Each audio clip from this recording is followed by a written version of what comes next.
There we go. I press record. Hey, welcome, Suta.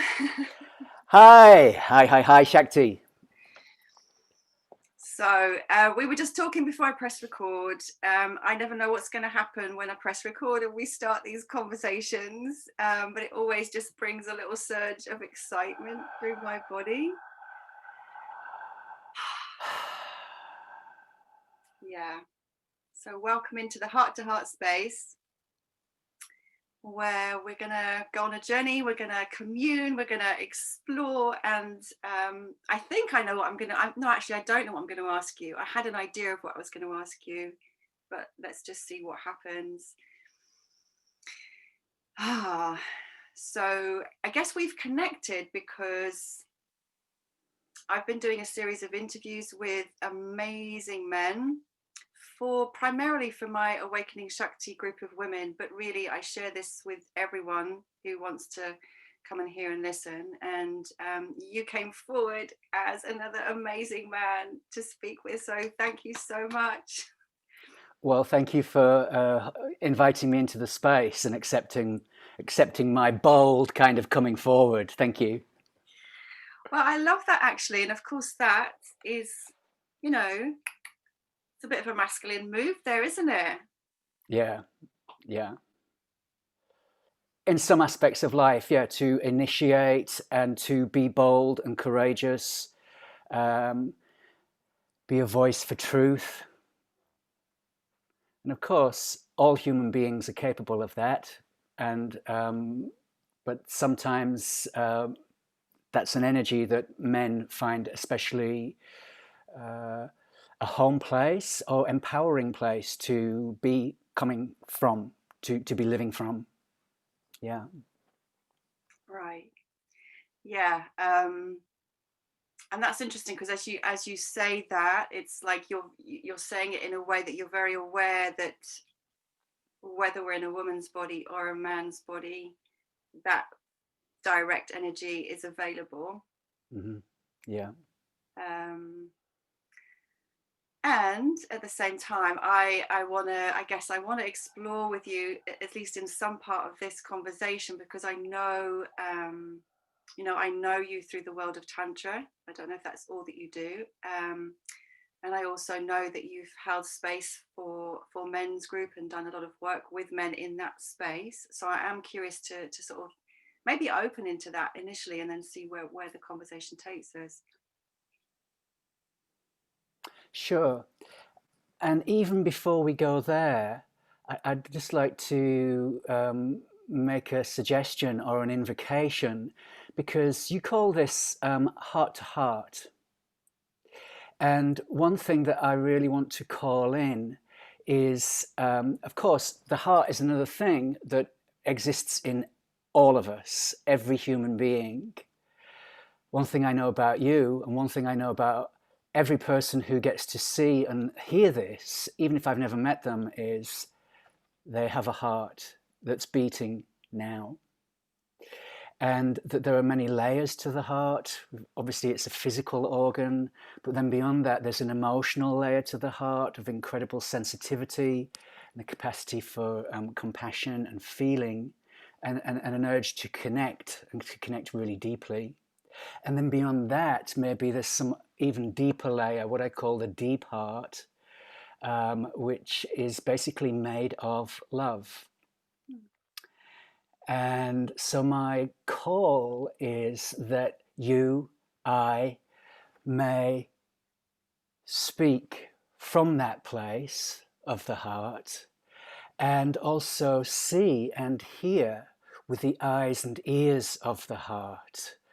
And that may everybody who gets to hear this, may they also somehow find a way to drop in and listen from that place.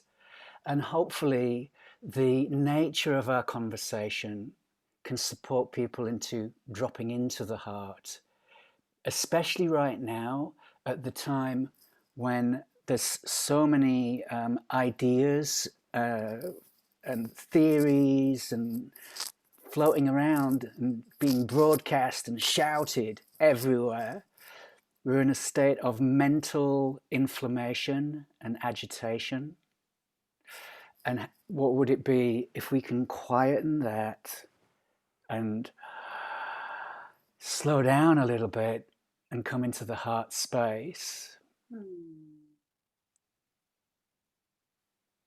So I just wanted to voice that, because part of the power and magic of our speech is the way in which it can kind of summon up possibilities and create a kind of channel along which our energy, attention, and intention can focus and flow. Wow. Thank you. Well, thank you, because I can see and I really feel how you receive it. That you've got tremendous receptivity, so that then something lands in you. And I'll just say one more thing about this. There's no need for anybody to believe anything that I'm saying. So if I say stuff and it doesn't resonate or work for you, then just let it pass over, throw it out the window, it's fine. But if there is a kind of receptivity, and maybe then things can land in us, and it's like maybe it's a seed, or it's something that can percolate through our system, and over time, maybe not immediately, maybe later today or tomorrow or next week, who knows when, that seed can begin to flower. Ooh.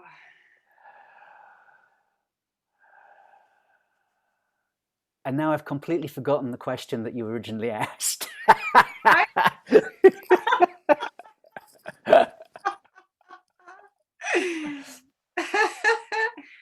So fine, it doesn't matter. Right. Because that was really beautiful, and it's like that was really helpful, because I was, when I start talking with people, there is often this kind of a little bit spinning out energy in me, and what you've just done is help me, as well as anyone who watches this, kind of just come a little bit down, Yeah. right into here, which is, Yeah. a beautiful place to be. And so then it creates a completely open field. That's it. That's it. Um, maybe it's because of all the work that I've done, or maybe it's because of grace, or maybe it's something of this time, who knows?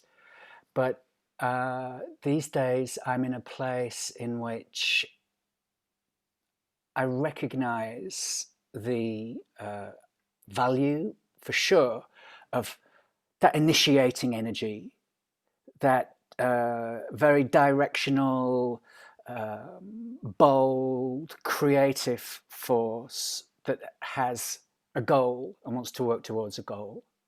Yang, you could say. Mm. There's certainly a place for that. And also, I like to be a voice for the place of surrender, not knowing what can emerge effortlessly by itself out of space, rather than filling up space, filling up time with activity. What happens if we leave space? And then the sisters of that would be silence, which is such a beautiful medicine in a world full of noise, and stillness, which is the antidote to so much of the stress in a world of endless, frantic activity. So I believe that things like stillness and silence and space and surrender, all S's, what else could we add in there? Sensuality, Duality, sexiness, Suta! That all of these things, they have their own power, a soft power, a subtle power, but still a really vital power and force. And, I think a reason that part of all of those have been downplayed in our culture is because we're kind of emerging out of course, thousands of years of patriarchy in which the other kinds of values were put to the foreground and dominating. Right. So I think this is a time of great, tremendous change. And the circumstances that we're all finding ourselves in these days basically are calling for us, for me, for you, all of us as a species and society to evolve.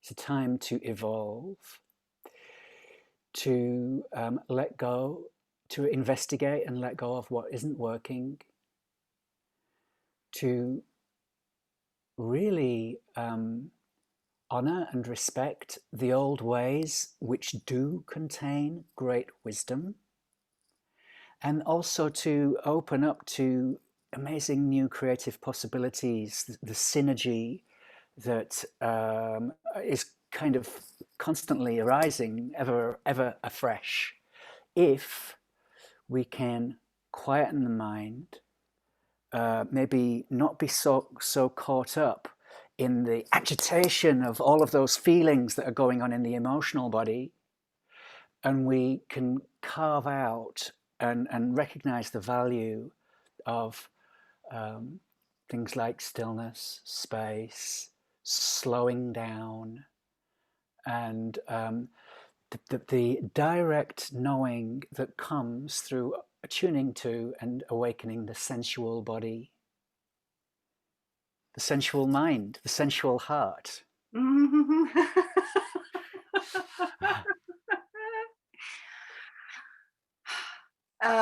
God, I don't even know where to go off from that. Like when you said the word evolve, so Mm. then immediately this thing popped up in me, which was like, what does that even mean? What does that even look like?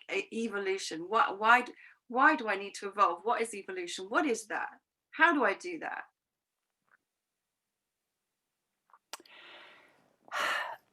So, I think that we live in, first of all, this universe, the fact that we're on this planet hurtling through space is just an incredible, incredible miracle.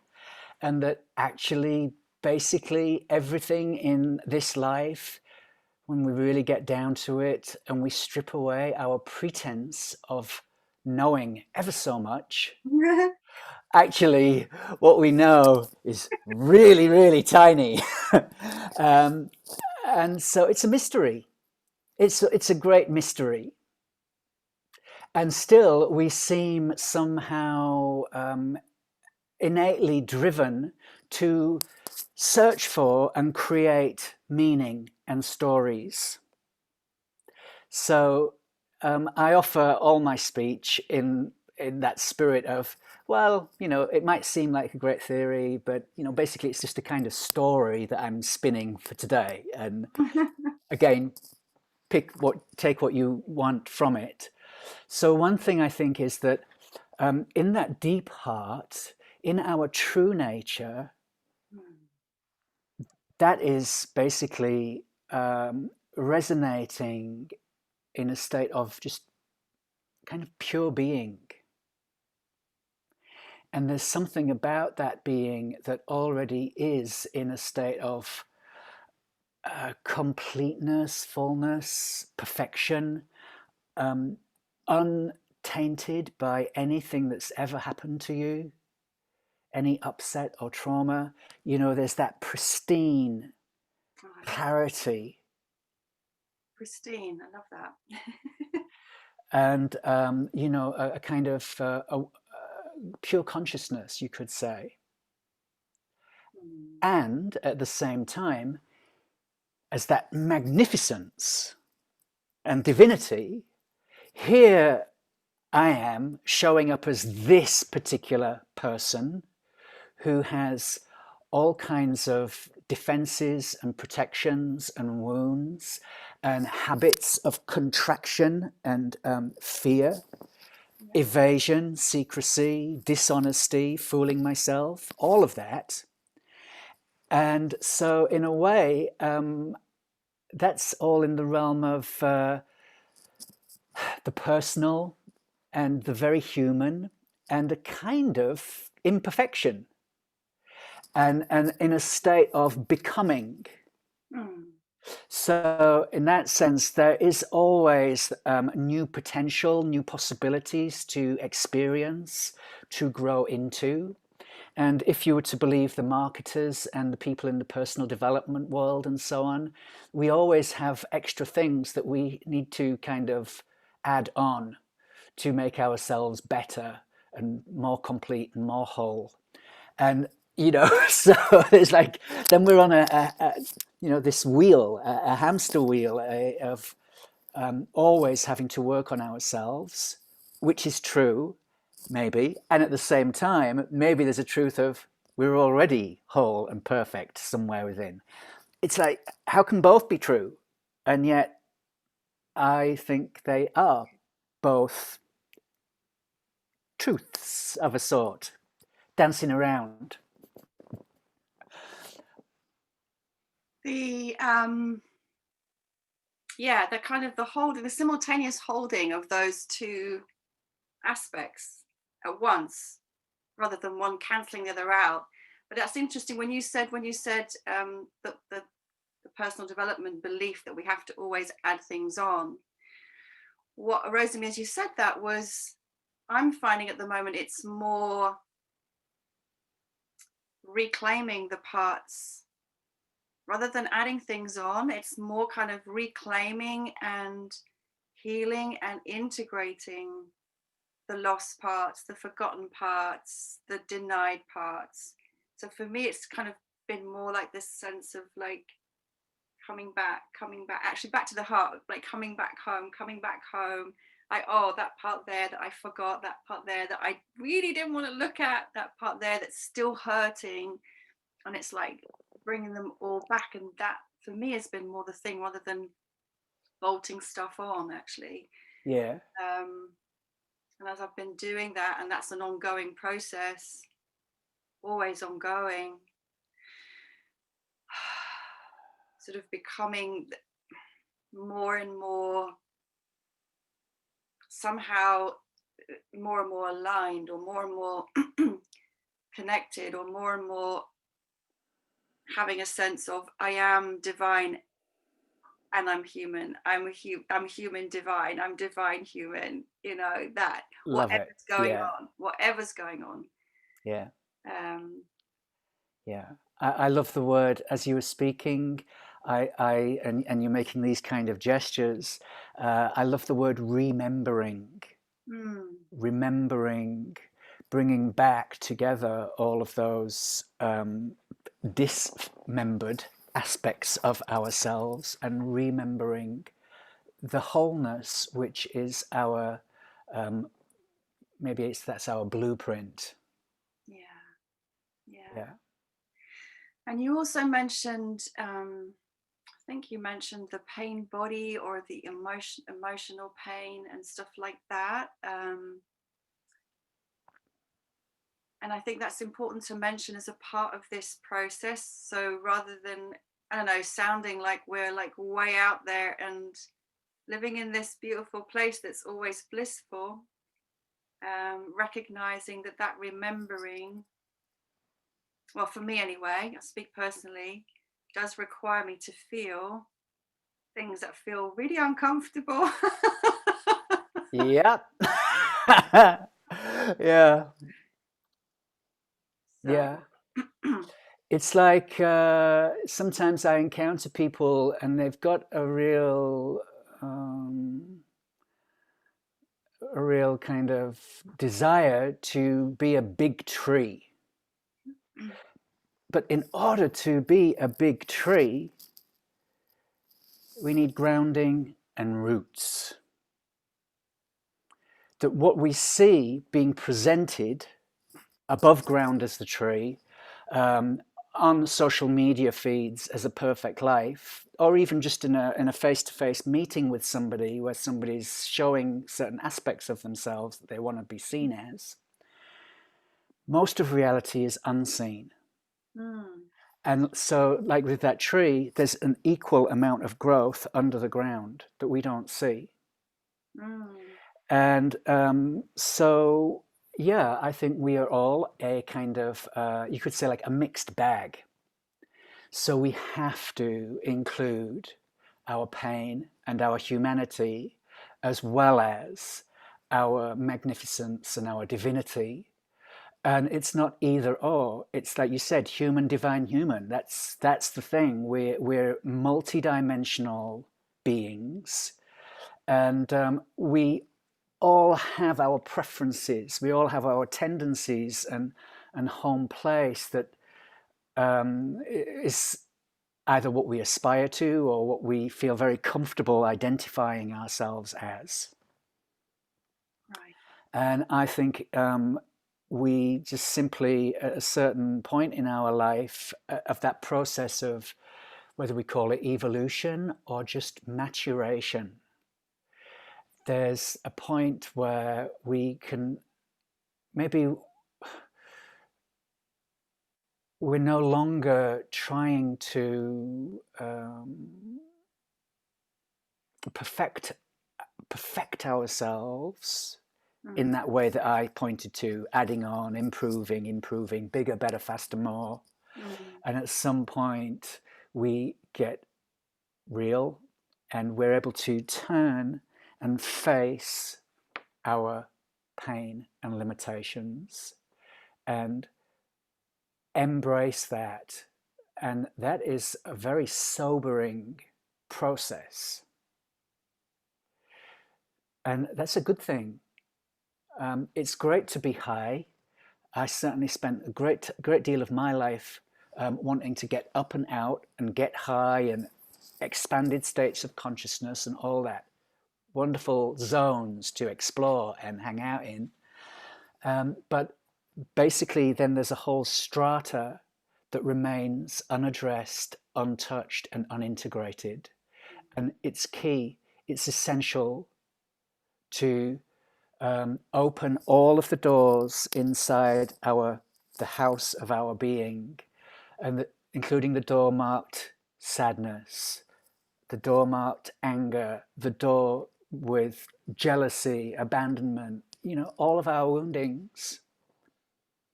And it's not to wallow in that or to get stuck in that, which sometimes can happen, but it is to have the courage to begin to include that within my sense of who I am. And although, as you said, that can feel really uncomfortable and we might often have resistance about going there, it is something, it's a process, it's an alchemical process that does bear fruit. Mm. The fruits of um, acceptance, greater compassion and tolerance and understanding for myself. And then when I meet that in others, Mm. and so actually that helps connect us in to all those other beings who have known suffering in life. And basically, I think that's everybody. Yeah. Yeah. Mm. Um,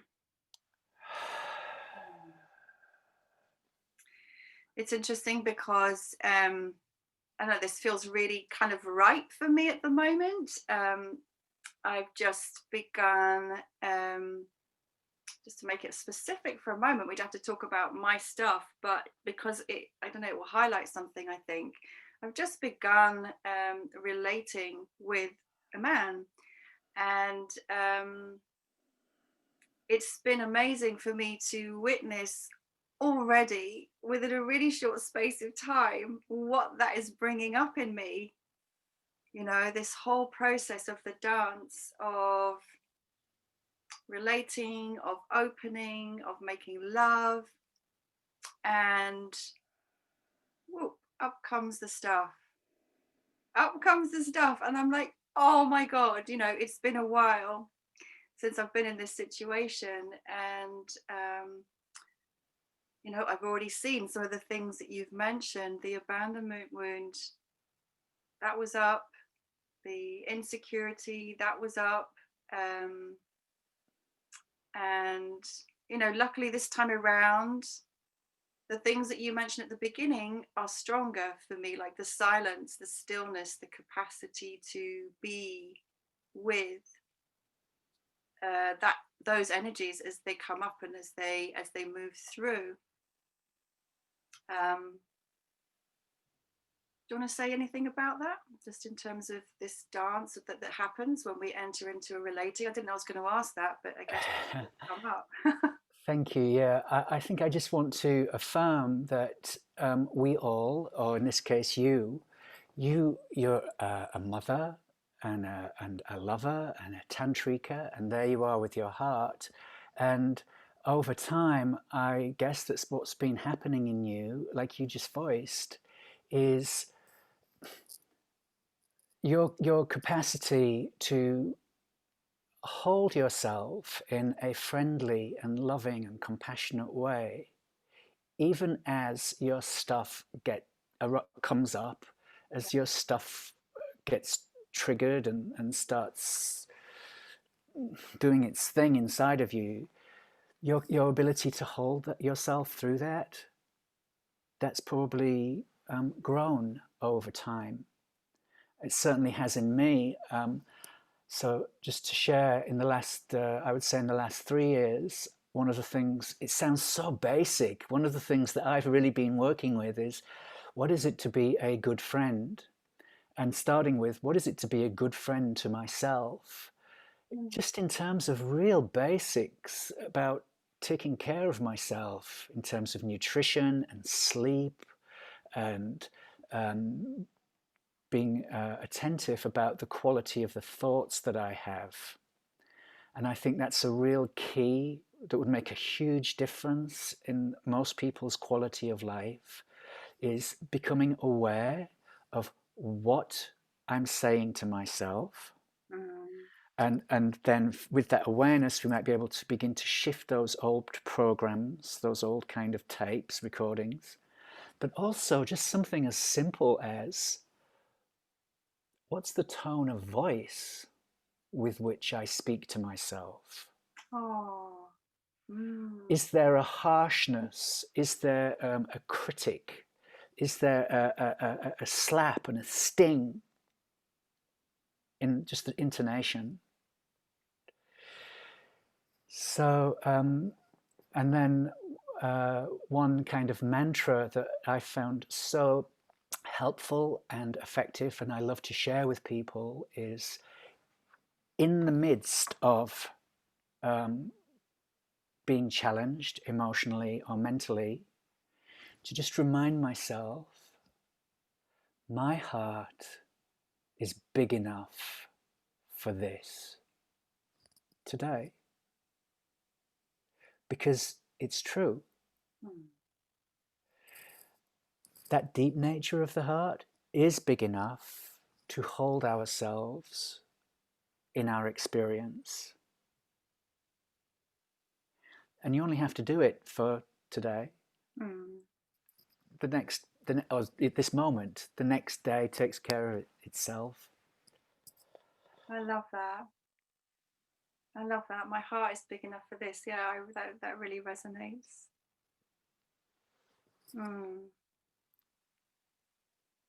One of the practices I've been working with recently is offering everything. So feeling everything that's arising as fully as I possibly can, and then offering it at the same time. So I don't know, that for me has also brought an expansiveness. It doesn't stop necessarily sometimes the discomfort of the emotion, the feeling and the body of that emotion, which for me is almost always around the heart. But there's something really beautiful about that offering up, and also it's a way for me of bringing back a deeper sense of intimacy with myself and with divine. I mean, for me anyway, that's how I experience it, because it sort of brings me closer to myself and closer to God is the word I'm going to use, actually. And sometimes that just takes my breath away, because I just realize it in an instant, and I'm like, oh, and it's like, it's right here. It's right here, that thing. And then it goes away again, and then it will come back.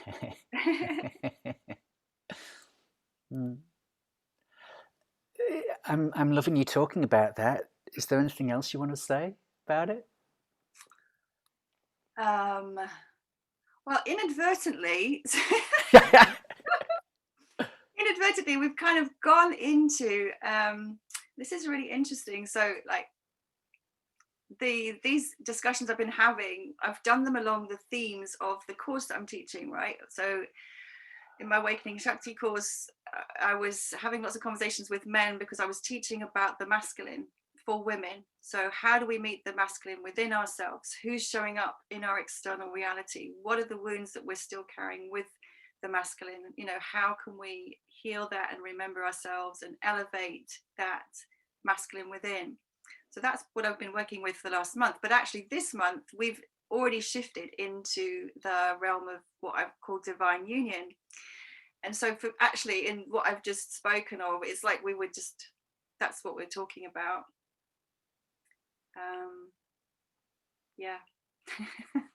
Divine union. Divine union.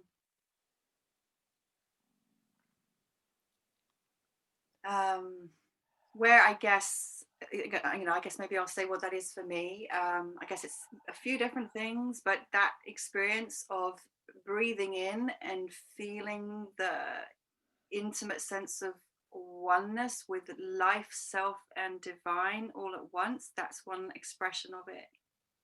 Where for an instant there's no sense of separateness. For me, it's more that than, although it was originally this very romantic notion of kind of falling into love and being completely merged with another human being. At the moment it's more, I guess, also what we were talking about at the beginning, that merger of the human and the divine. Is it a phrase that you use? Is it, or is something around that you would like to speak to? So I'll put my tantric hat on for a moment, and what can I say?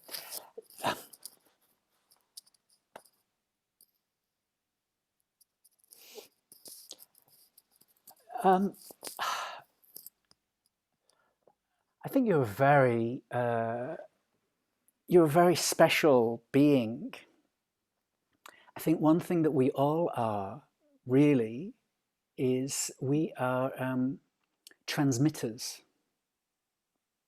We are transmitting something. We're radiating something, and it's a kind of quality of being, or it often gets expressed as we're radiating a frequency. The frequency of our aliveness. And as we're speaking, I'm enjoying that tremendously about you. I can see that when you're saying something, it's a living truth. It's vibrating. I can perceive the way it vibrates through your physicality, and that is absolutely connected to your heart and mind, that there's an integration there.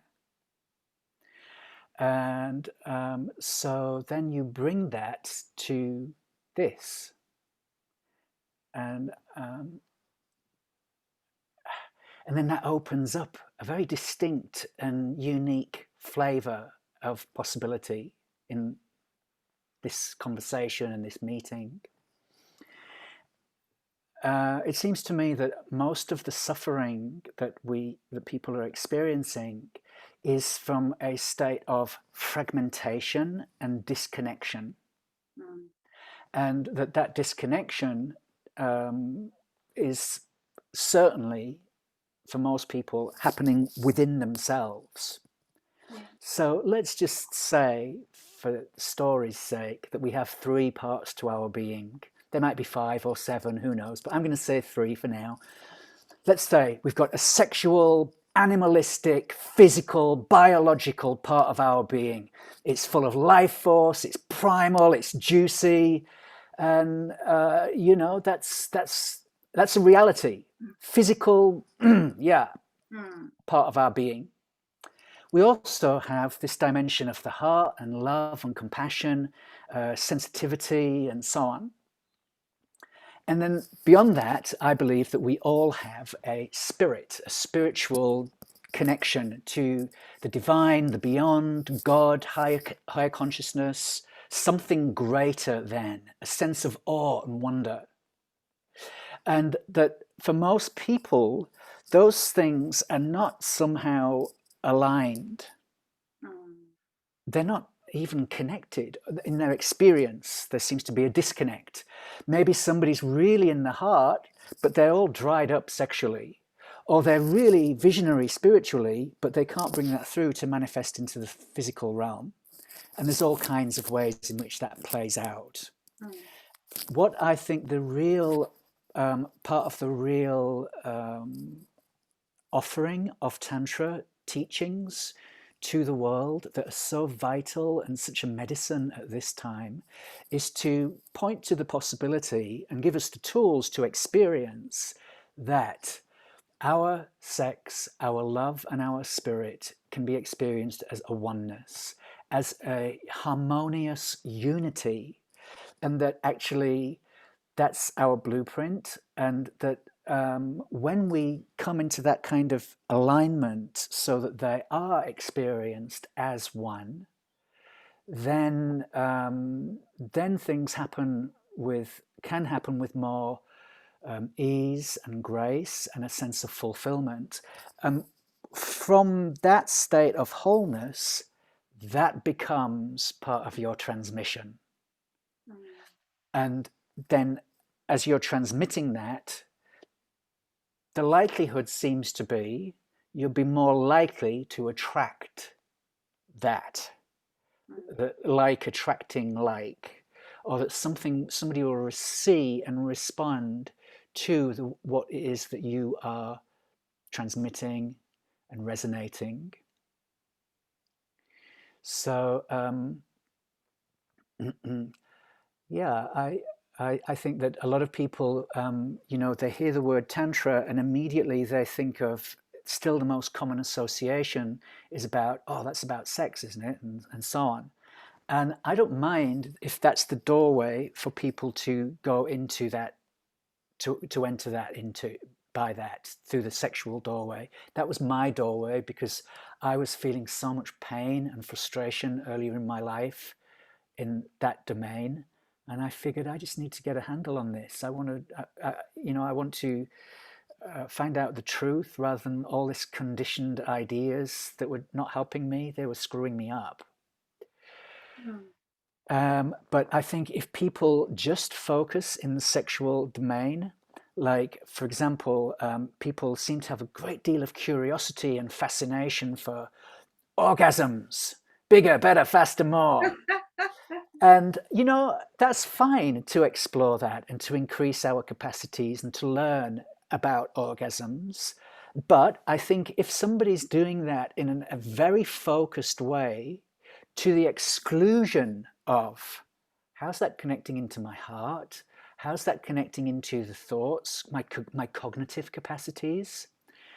Actually, it makes you a bit weird. People go through a phase where they're a bit weird. They're a bit obsessed.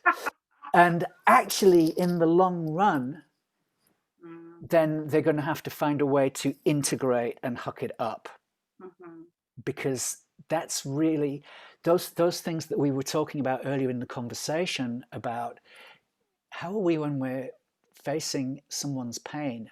whether my own or somebody else's? Can I be a friend? Mm. And I love to be a voice for really just, what is it to be basically a good person? Kind, caring, respecting somebody else. At the same time, can I also include the fact that, well, I've got sexual desires. Sometimes I'm really horny. Sometimes I want something. Not to suppress or deny anything, to try to include more and more and more. So as well as the fact that sometimes maybe I'm lustful, horny, so on and so on, sometimes I am just absolutely a servant of the divine. And how can it be that those things, there's actually no conflict, that these things can be all brought together so that it's a sex, heart, spirit, divine, human smorgasbord.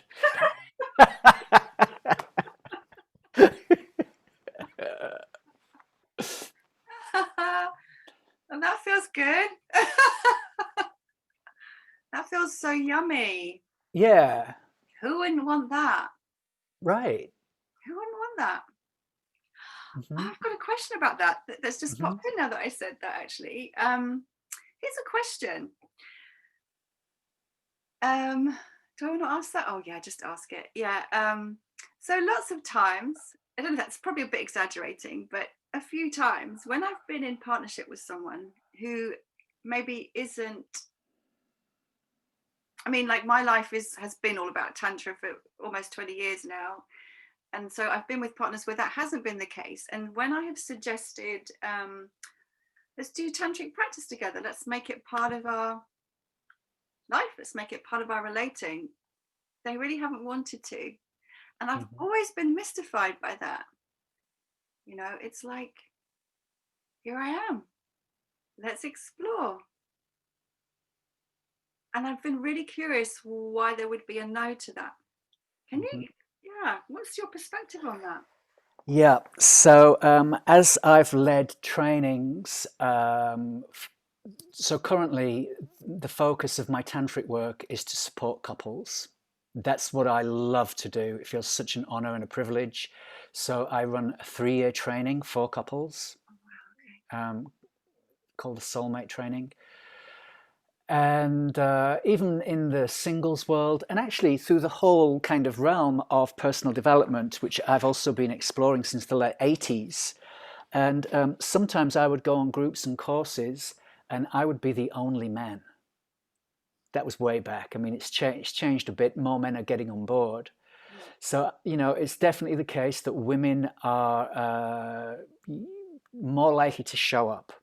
And also, what I've seen in the Tantra world is, and with the couples work, is that it's usually the woman who's much more like on fire about it, like really, like I want to do this, and the man is kind of more often the one who's coming along somewhat reluctantly, like okay, yeah, I'll do it to sort of keep her happy, or oh, we're gonna have more sex, better sex. Well, all right, yeah, I'll give that a go. And so I think it is the case that at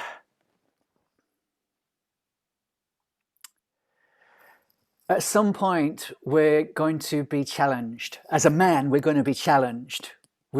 As a man, men, all of us, but men, I'm going to speak for the male side of it. Yeah. We're carrying so much old baggage and ideas about what it is to be a good lover, what it is to be a good man, and so many warped and distorted ideals. And I think it really takes quite some dedication and commitment to keep going when the going gets tough. once you start to see some of your most rigidly held identities and, very deeply entrenched old beliefs and ways of being, and how to stay with the process. And that's where it's really helpful to have, like in the Buddhist thing, they say about Buddha, Dharma, Sangha. So to have those supports to our practice, which is either a really gifted and humble and inspiring teacher, to have the support of a community or group of like-minded practitioners, so that we can see that the troubles that we face, we're not in it alone. We're not the only one who is burdened and troubled in this way, that it's human. Other people are also experiencing these challenges and difficulties. And also, when we're in a group, we can see that, wow, some people, they've transformed, they've evolved through that. Or some people, they're really flying, they're doing great. And maybe that's my potential too. I could do that. And then the other thing is the Dharma, the teachings, and the practices. Hopefully, they're serving as a sort of inspiration to us. So it's I think it's quite a deeply ingrained part of the male psyche that we like to be in charge, in command, to set the agenda, and especially for many men in the sexual domain, we like to be the ones that are kind of initiating and driving what's happening. And there's a way in which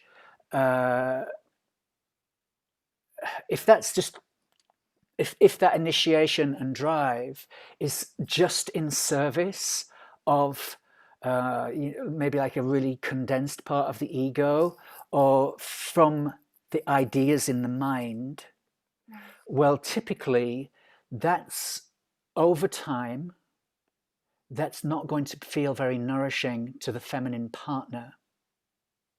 Now, there is a way in which the masculine can manifest powerfully, showing up, engaging, presence, and that sense of I'm initiating, I'm driving, and the feminine partner is the one who tends to be more in surrender. Oh, yes, take me, yes, show me, lead me.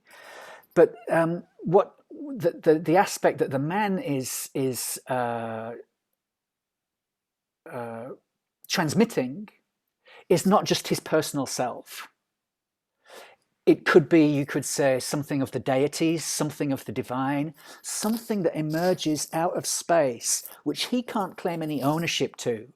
So, for example, when I'm in that divine erotic moment, they're worlds apart. If I go in with my own agenda and goals and seek to impose that on the moment, typically that doesn't work. Or even if I get it, it's not as satisfying as those moments where, yeah, I'm right here, I'm fully with you, I'm really alive, and I'm sensing everything that's going on, and I'm responding to that, rather than just imposing something that I picked up from the past, even if that past is just 10 minutes before. Exactly.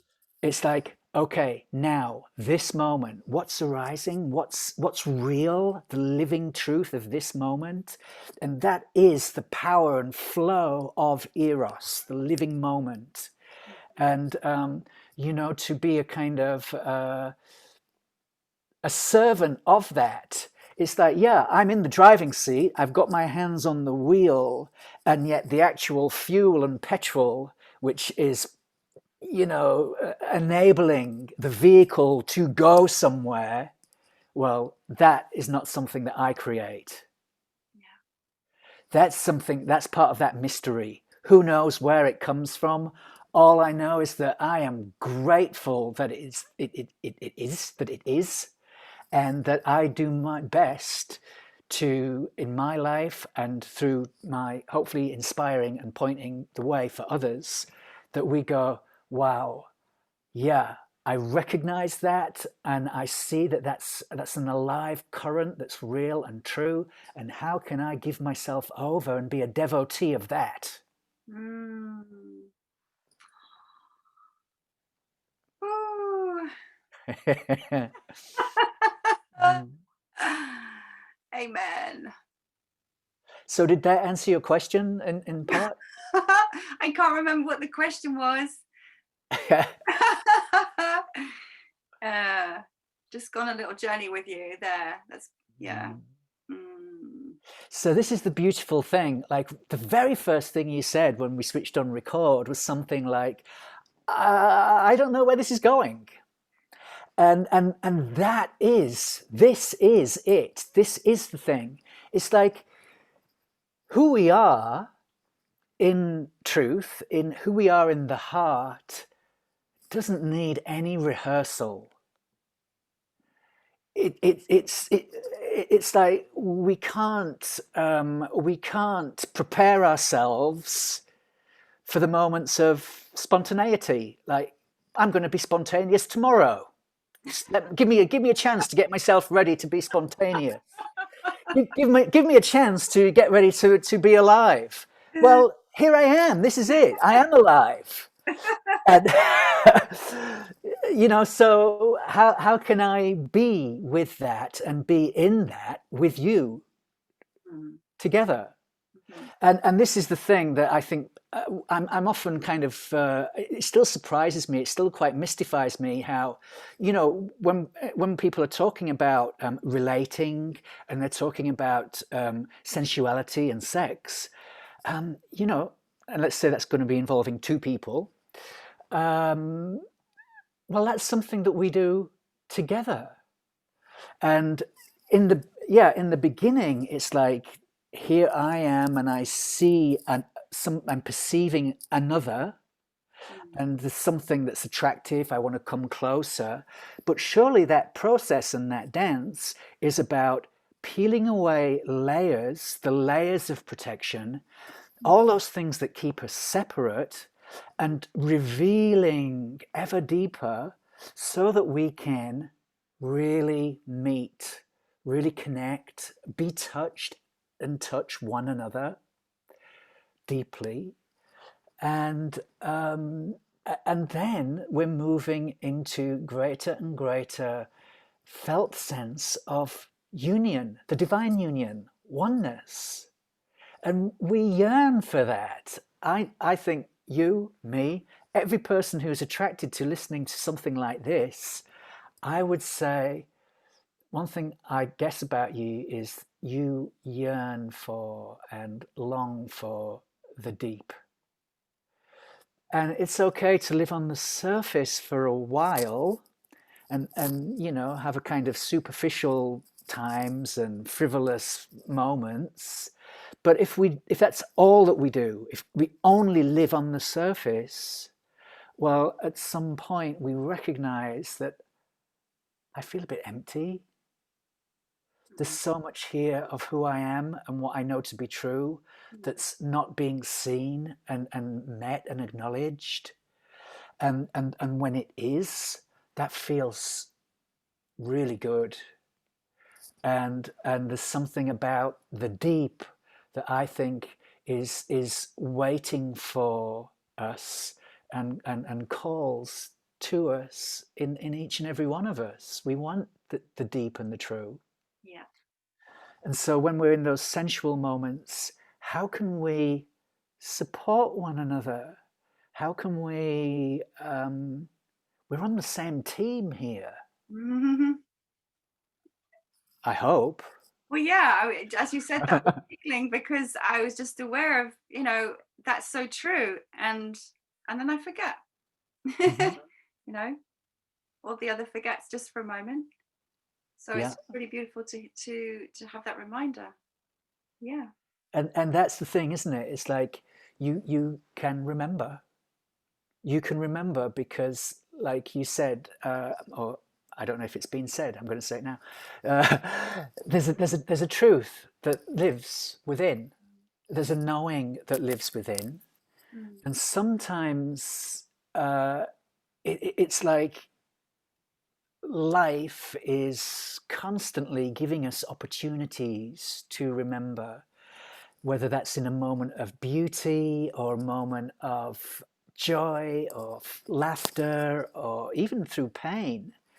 There's that moment where it's saying, hey, remember, here. And there's a way in which I like to think that the existence is flirting with us. Mm. If only we can give it a moment of attention and we go, oh yeah, of course. I remember, yeah, of course. Thank you. Uh. I love that. I love that flirtation. I love that. Mm. Mm. Mm. Yeah, that's makes me feel kind of cheeky. Mm.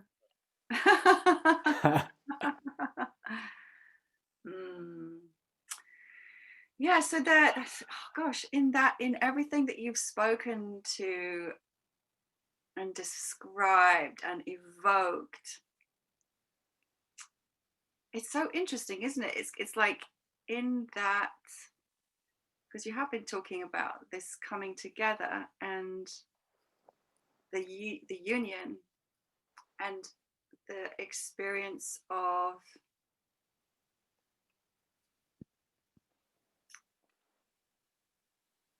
I guess, total the capacity to be so present to what is, that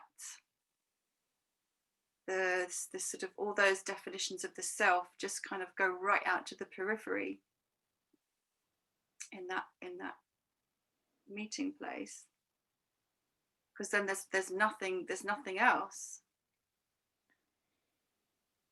There just is that in that moment. Look what my fingers are doing.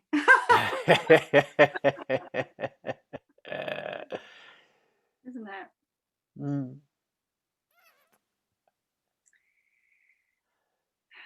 Yeah.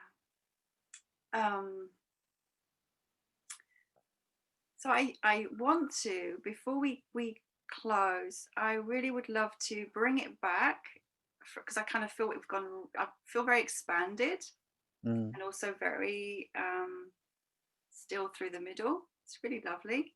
Mm. I want to bring it Yes. back to some wisdom for men and some wisdom for women. Because I don't know about you, but like you spoke, and we haven't spoken about your pain. And quite often I do ask people about their pain story. We haven't done that today. It's different, and I like that. But what brought me into this, everything that I do now, was my pain, was my searching, to heal. And you mentioned, you just alluded to yours a little bit at the very somewhere in there as well.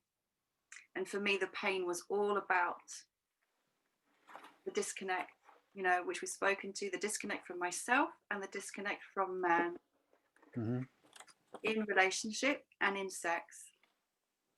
And that was what started my searching, really, Yeah. to get to this place. And so now, in the facilitation and the teaching and whatever I offer, it's, I guess, holding space for other people who are somewhere along the line in that same journey. So, yeah, there's men, there's women, and there's the togetherness. So, yeah, could you say something there?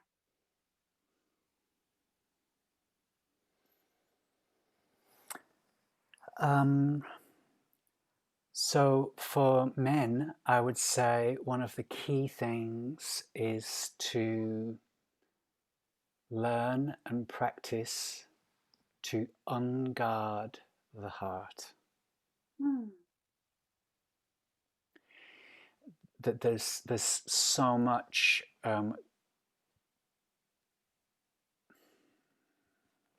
protection and guarding around the heart. And that's causing so much of male sense of isolation and loneliness and disconnection.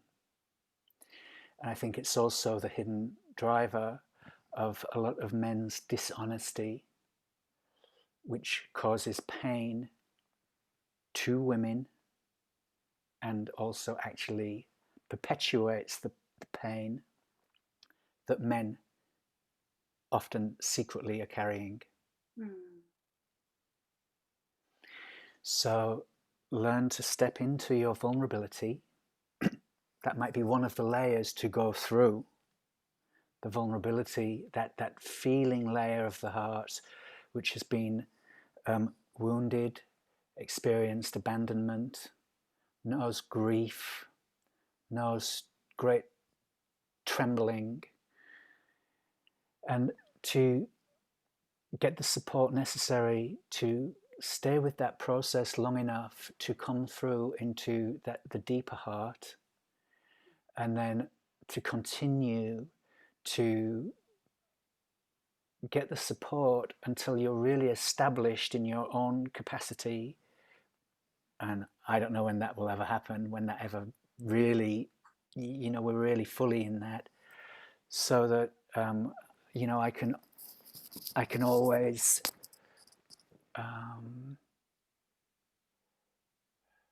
I'm able to go there. I'm able to be that way, to let go of the defense.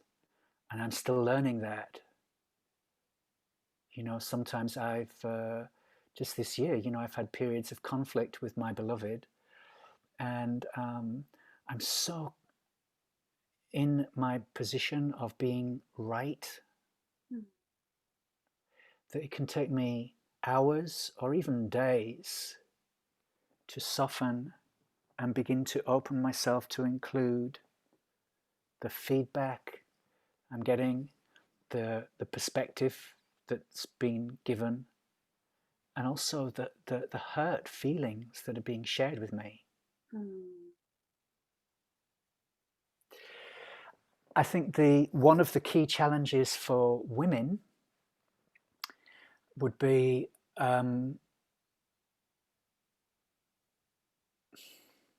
to fully this is one of those paradoxes, to fully honor the yearning, the deep yearning for connection, let's say with a man, for most women, heterosexual women. So that deep yearning for partnership, connection, fulfilling sex with a man. And so that's one thing. And then also that you have this to honor your intuitive knowing, whether that's your clairvoyance, clairaudience, the knowing of your heart, or your belly, or your womb. That there's real wisdom and ways of knowing. And so often, time and time again, what I hear from women is they'll talk about a relationship that went awry, and how they will always say, I had this red flag, I had this alarm bell, and I ignored it. Yeah. And in that stepping over your intuitive knowing, some point down the line, then you're going to most likely end up in pain and difficulty, because it takes real courage, and maybe we've not had it modeled or learned how to communicate that deep knowing, like, something's a bit, I'm having this feeling here, I'm not sure, I feel like I need some kind of reassurance from you, or I need to hear you voice a commitment here, or are you, what do you really mean when you say this, or what is your truth about this issue? You know, so that we have that space of um, clearer communication, because I think that men so often, through the guarded heart, and then speaking in a way that's not um, deeply honest about what it is that they're offering and what they're really able to truly offer over time in a sustained way. It's okay to have a hot date. It's okay to have a honeymoon period. And it's very normal that we have blind spots. We all have a capacity to fool ourselves. We also have a capacity to turn to inquire, to get curious and turn towards our deeper truth and do our utmost to reveal that and voice that. And I think these are two of the key issues for male-female relating. Men unguarding the heart, women trusting your intuition. Mm-hmm.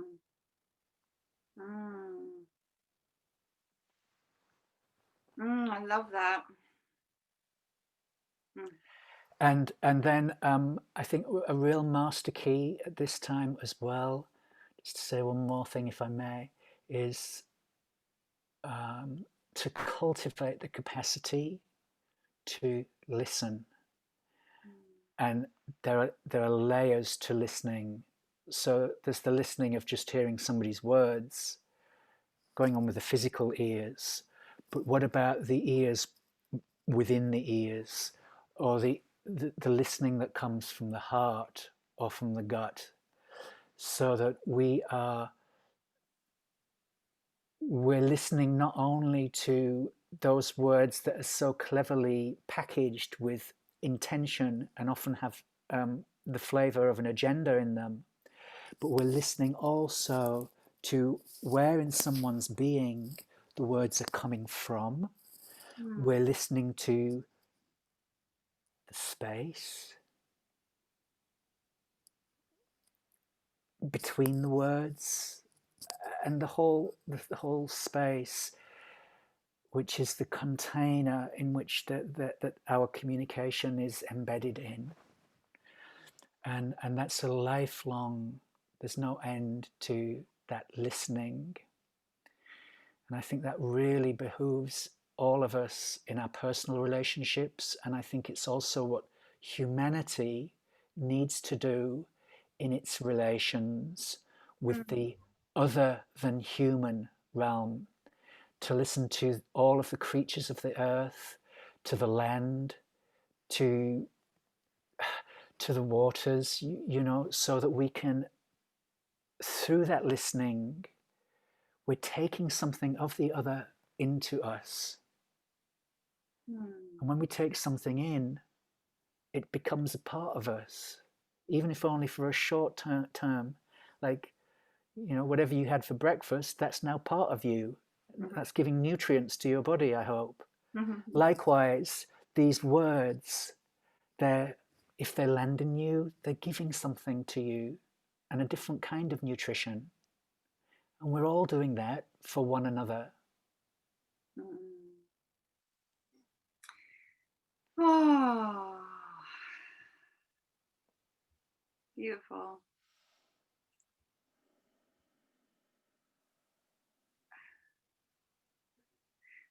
That's really beautiful, because we went really specific and then you took us out, expanded again.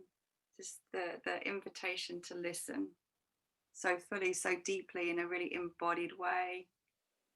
Just as you were saying that, and I was doing that with you, then everything just expands right back out to such an awareness of the interconnectedness of all things.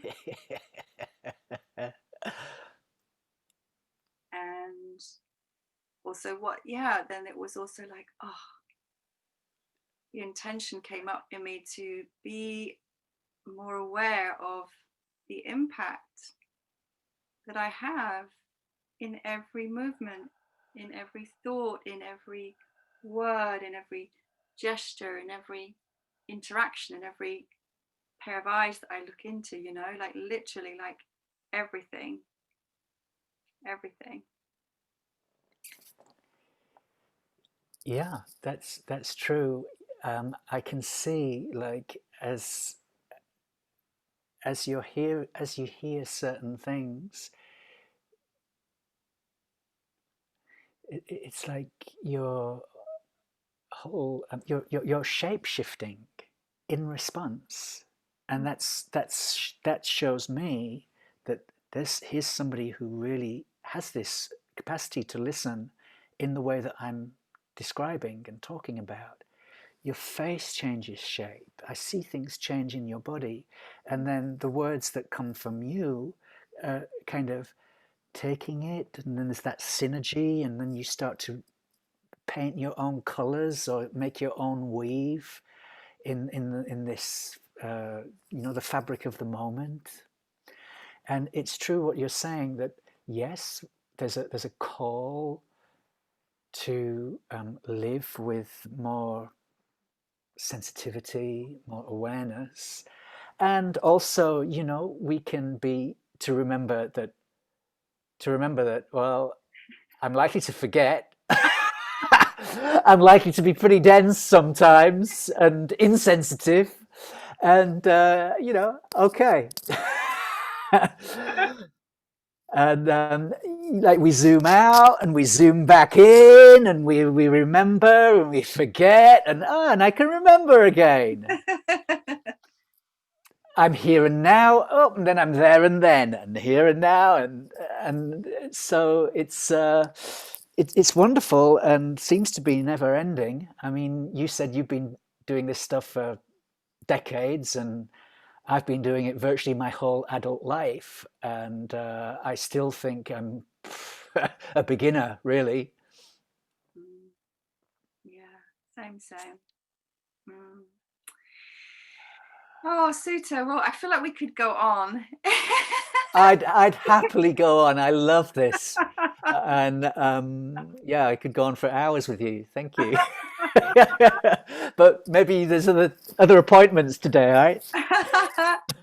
Well, my tummy's beginning to say it could be an appointment with lunch quite soon. Um, so let's see.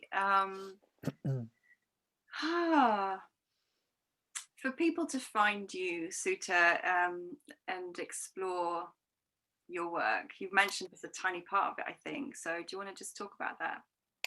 Uh, yeah, I'll just say basically all of my work is about, first of all, I think most people just need to learn how to relax and start to soften and dissolve their stress, because there's a whole lot of stress in the world right now.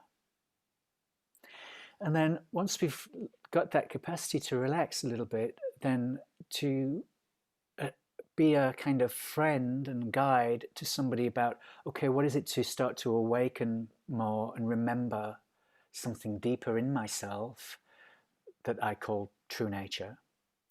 I Mm. have three main methods that I use for that. The one I've referred to here is tantra. So, I've been teaching internationally since 2007. And my main passion now is to work with supporting couples and people in committed relationships. I'm also very passionate about breath work, which is booming in the world right now. I think that our breath is the most incredible and divine gift and tool for our healing and awakening. And I did my first breathwork training in 1987, I think it was. So I've explored pretty much everything there is out there in the breathwork domain, and it continues to amaze and inspire and delight me even after all this time. And then the third thing that I do, mostly in the winter, like right now, is the time for doing something called darkness retreats or darkness coaching. Basically, what that is I create a situation usually wearing a special blindfold like this, where people can't see for extended periods of time. And then I help people befriend the darkness and reframe it so that instead of being something to fear, it becomes an incredible resource, a place of creativity and deep rest and effortless meditation. So they're my three modalities. And I'm just in the process of getting a new website. So that's not out yet. That will be called sessionswithsuta.com. And right now I've got the darknessexperience.com. It's a little bit out of date, but that gives quite a good view on the darkness work that I do. And look me up on Facebook, Suta Guy Rawson. I've got a group called I'm Ready to Remember. And the Darkness Experience business page is there. So, you know, if somebody's resonating with things I'm saying and my approach, I love talking about this stuff. It's what I'm about, basically, and I love to support people and on their path. Oh, wow. Thank you so much. It's been a real pleasure. I mean, thank you. Yeah.